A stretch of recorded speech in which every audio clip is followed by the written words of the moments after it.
Good afternoon, everyone, and welcome to this Monday edition of NMH at 1. I am your host, Priska Agnolo, and let's get the show on the road.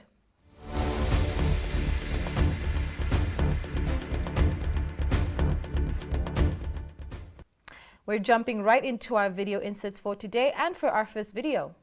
The Namibia Water Corporation on Saturday started a 12-month rehabilitation exercise on the Omahenene Olushanja Canal at a cost of 93.5 million Namibian dollars. The entire canal needs to be cleaned in order to improve water supply to the main treatment plants at Olushanja, Utapi, Orongo, and Oshakati. This clip was submitted by Tuyemo Haidula.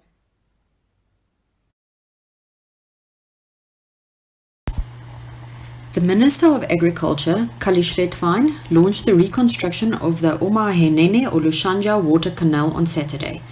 Rehabilitation of the 5.8-kilometer canal will commence soon at the cost of 93.5 million Namibia dollars.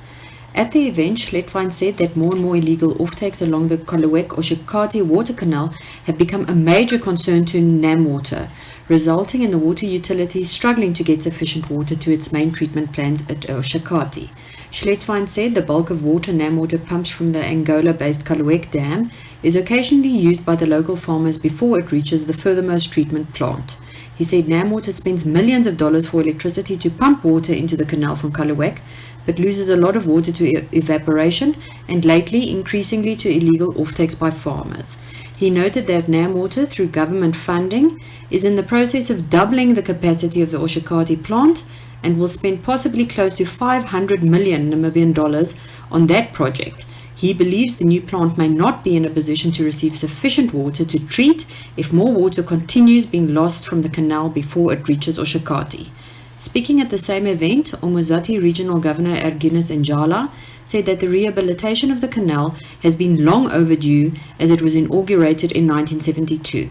The canal plays a vital role to the livelihoods of Umuzati, Ohangwena, Oshana and Oshikoto residents by providing water for both people, livestock and green schemes.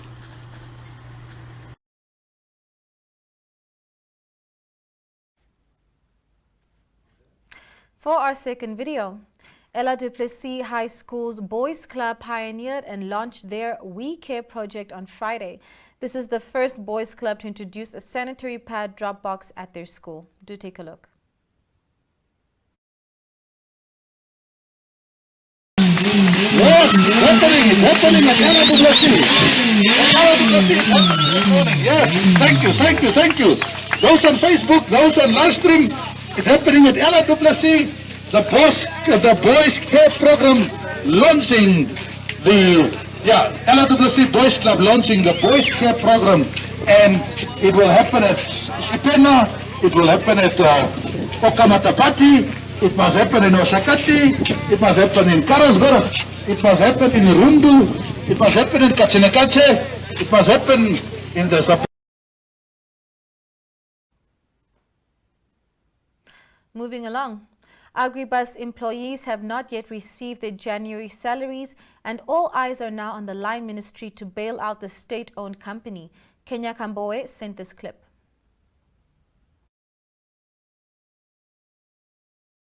We did not get paid for this January month. So this problem started something like 2 years ago now. Now it's growing. So some of us, our kids have been sent back from school because they don't have school uniforms, and the government's asking the rims and the books. Where are we going to get that money to buy the books for our schools, for our children? Now the only issue is that, which we don't understand, is that the government sent the money to each and every irrigation schemes.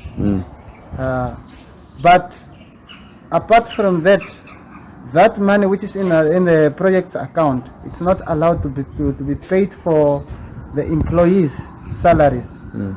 That money, it was instructed that they will only use it for inputs. I don't know now that input, who's going to put it in the soil if not the people who are suffering.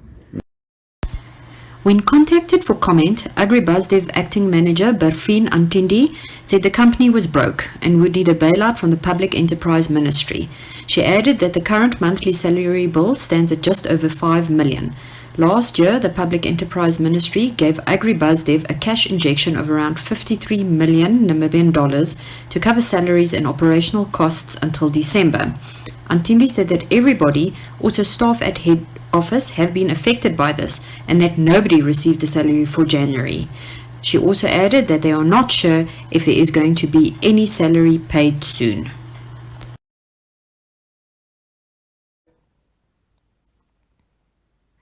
Moving on to our fourth and final video insert for today.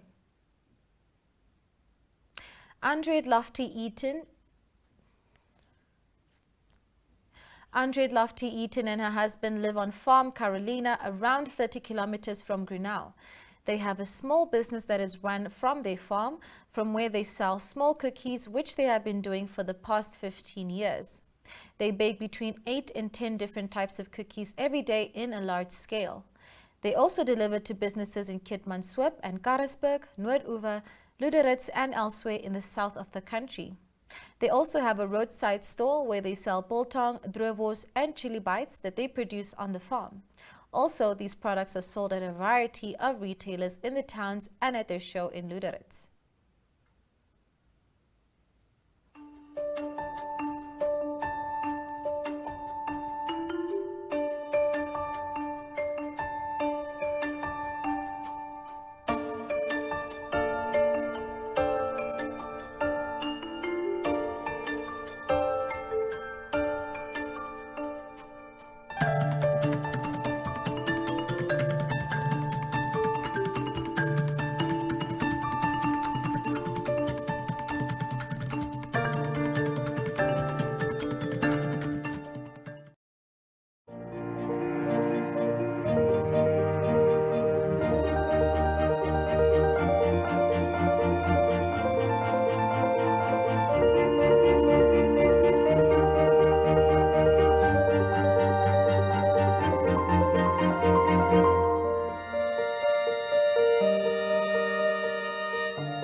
Moving on to the front pages of our dailies.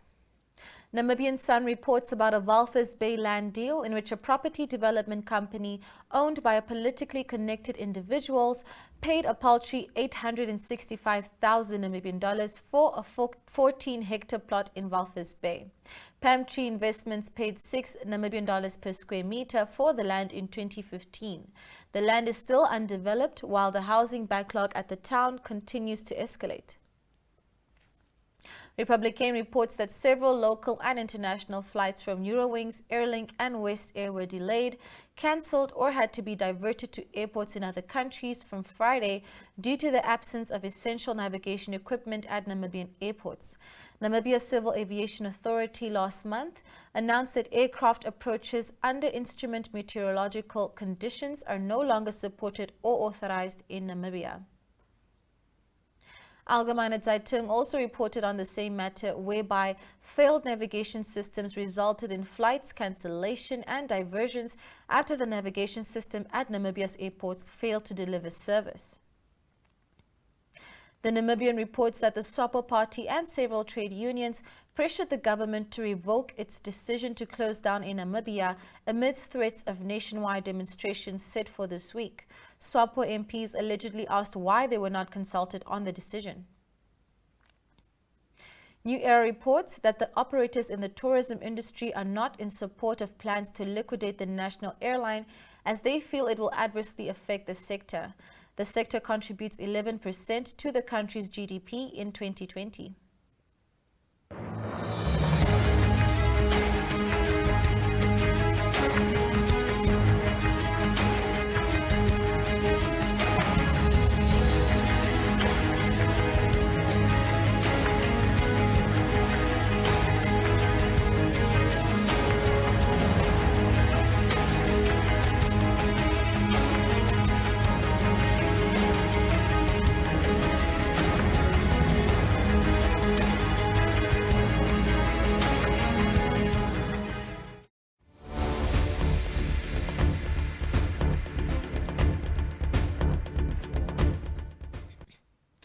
And now moving on to the inside pages of the country's dailies. Namibian Sun reports that the youth wing of the SWAPO party has blasted the SWAPO-led government over its decision to liquidate the bankrupt airline. SWAPO Party Youth League also feels there are efforts being made by new local entrants in the industry to clandestinely squash Air Namibia. Republican reports that the Ombudsman and Korigas Youth Forum have dragged government to court over a cabinet decision that children of the liberation struggle must be employed in the public service without being put through a recruitment process. In a notice of motion filed in December, the Ombudsman Advocate Johan Walters asked the High Court to declare that Cabinet had acted beyond its powers and that its decision is unconstitutional. Walters also demanded that the Public Service Commission, Prime Minister Sarako Kongelwa Amadila, and Secretary to Cabinet George Simata be restrained and interdicted from continuing to implement the decision. The Allgemeine Zeitung reports that the Ministry of Education changed the admission requirements for grade 12 so that 1/3 of all grade 11 learners qualifies for A-levels instead of only every 4th scholar. The new curriculum caused a lot of confusion amongst learners in regard to the university admissions.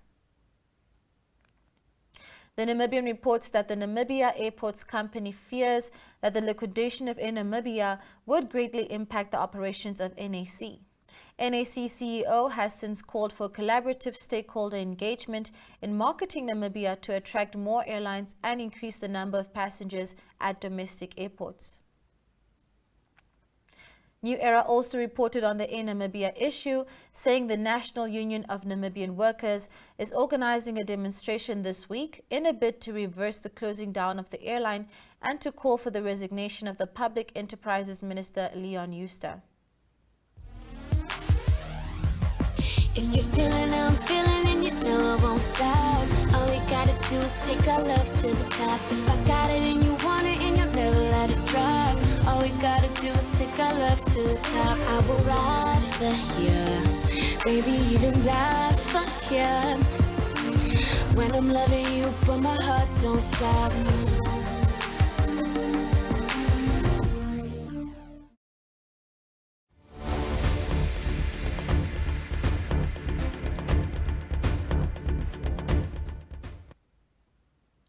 All right, ladies and gentlemen, that is it for today. I've been your host, Priska Agnolo, and I do hope you have a lovely day and to please stay safe. Do stay tuned for the weather as well.